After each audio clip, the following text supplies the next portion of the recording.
Wapendwa wasikilizaji wa redio Tabora FM, karibuni katika tafakari ya neno la Mungu siku ya leo, Alhamisi ya tarehe 4 mwezi wa kwanza mwaka 2024, juma la kwanza la Noeli.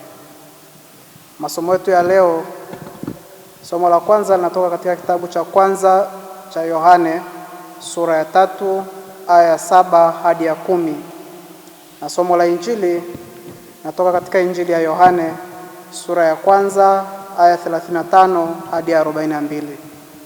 Karibuni sasa tusikilize somo la Injili ilivyoandikwa na Mtakatifu Yohane sura ya kwanza aya 35 hadi 42. Siku ile Yohane alikuwa amesimama pamoja na wawili katika wanafunzi wake. Akamtazama Yesu akitembea, akisema, "Tazama, mwana kondoo wa Mungu." Wale wanafunzi wawili wakamsikia akinena, wakamfuata Yesu. Yesu aligeuka, akawaona wakimfuata, akawaambia, "Mnatafuta nini?" Wakamwambia, "Rabi," maana yake mwalimu, "unakaa wapi?" Akawaambia, "Njoni nanyi mtaona."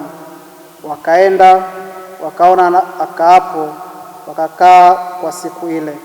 Nayo ilikuwa yapata saa 10. Andrea nduguye Simoni Petro alikuwa mmoja wa wale wawili waliomsikia Yohane na kumfuata Yesu. Huyo akamwona kwanza Simoni ndugu yake mwenyewe, akamwambia, "Tumemwona Masihi," maana yake Kristo. Akampeleka kwa Yesu. Naye Yesu akamtazama akasema, "Wewe u Simoni mwana wa Yohane, nawe utaitwa Kefa," tafsiri yake Petro au jiwe. Neno la Bwana. Sifa kwako, e Kristo. Wapendwa taifa la Mungu, neno la Mungu leo linatutafakarisha na kugusia dhana ya wito. Tunaona katika Injili, Mwinjili Yohane anaeleza namna wito wa wanafunzi wa kwanza wa Yesu ulivyokuwa.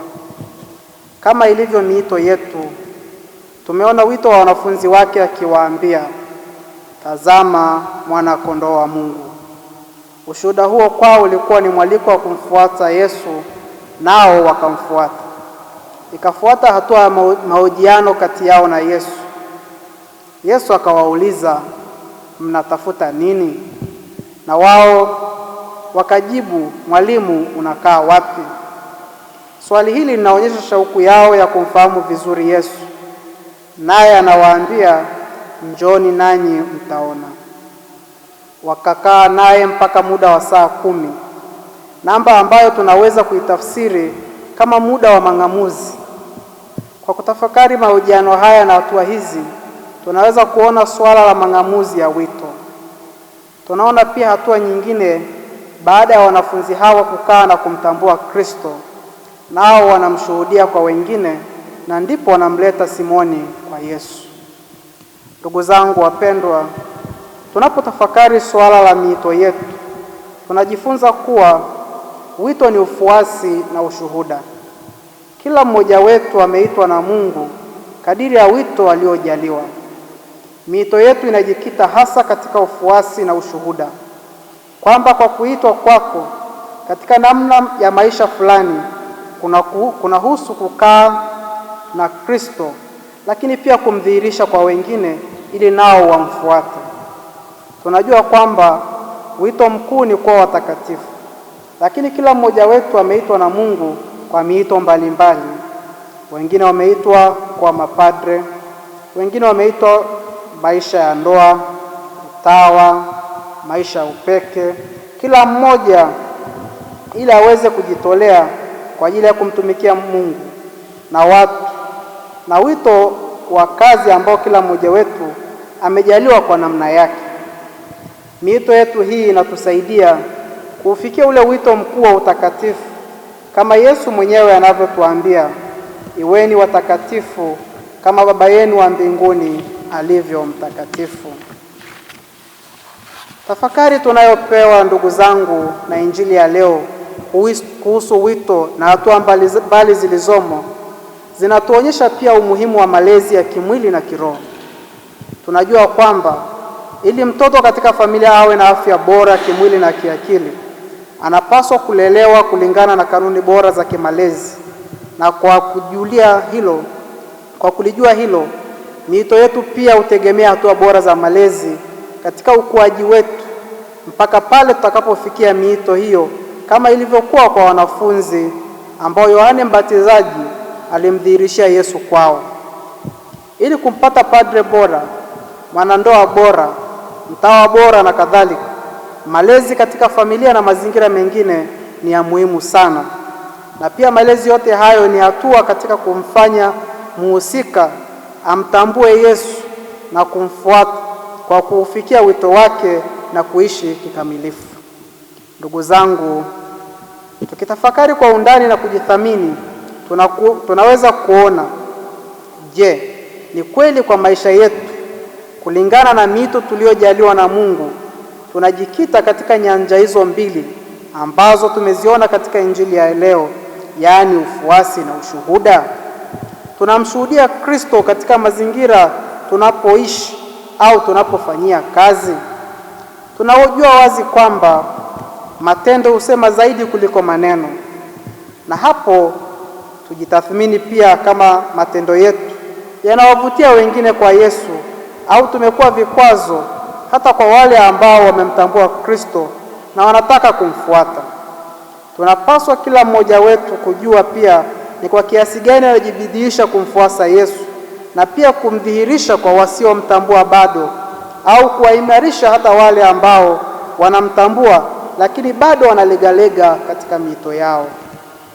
Wapendwa, Yesu anatuuliza, mnatafuta nini? Swali hili ni la msingi sana kwetu tukilichukulia katika upana wake. Tunayo mahitaji mengi ya kimwili na kiroho. Tunahitaji kuishi kwa kuyatimiza mapenzi ya Mungu katika ulimwengu wenye mahangaiko na udhaifu mwingi. Kumbe, kwa swali analotuuliza Kristo, sisi ambao tangu ubatizo wetu tumekuwa wafuasi wake, tunaye mengi ya kumweleza ili tuwe wafuasi kamili na tuweze kumshuhudia pamoja na madhaifu tulionayo. Hivyo kumbe, tumwombe neema ya kuweza kumfuata kwa dhati, na neema hiyo pia iweze kutusaidia kumshuhudia kwa wengine kupitia maneno na matendo yetu, na mwisho tuweze kuwaambia wengine tumemwona Masihi. Kimwili pia tunayo mengi tunayohitaji. Swali la Yesu kwetu kwamba mnatafuta nini ni ishara ya wazi kwa yeye anatupatia kile tunachohitaji, na hivyo kwa changamoto na mahitaji yetu wa kumkimbilia ni yeye ambaye anatutaka tuwe wafuasi wake na kukaa naye. Tumweleze tunachokitafuta na kumwamini, tukiepuka kuyumba katika imani na kuwakimbilia wengine ambao wanapotosha watu kufuata misingi ya imani yao na ufuasi wa kweli kwa Kristo. Ndugu zangu katika Kristo, usalama wetu upo ndani na katika Kristo. Yesu leo anatuambia, njooni nanyi mtaona. Wanafunzi wa Yohane Mbatizaji walionja amani ya kweli kwa muda ule waliofuatana na Yesu na kukaa naye jioni ile. Wakaenda wakaona akaapo, wakakaa kwake siku ile. Nayo ilikuwa yapata saa 10. Ukirejea Injili ya Yohane sura ya 1 aya 39. Unapogundua siri hii, usiache kumshirikisha na mwenzako furaha hii iliyopo ndani na katika Kristo, kama alivyofanya Andrea kwa ndugu yake Simoni. Huyo akamwona kwanza Simoni ndugu yake mwenyewe, akamwambia, tumemwona Masihi, maana yake Kristo. Alichokifanya Andrea ni wajibu wa kila mbatizwa, kuwapeleka wale wote wenye hofu ya Mungu kwa Kristo. Tumwombe Mungu atujalie tuwe kweli wafuasi wa Kristo na kuwafanya wengine nao wamfuate, ili siku moja tufurahi sote katika ufalme wa mbinguni.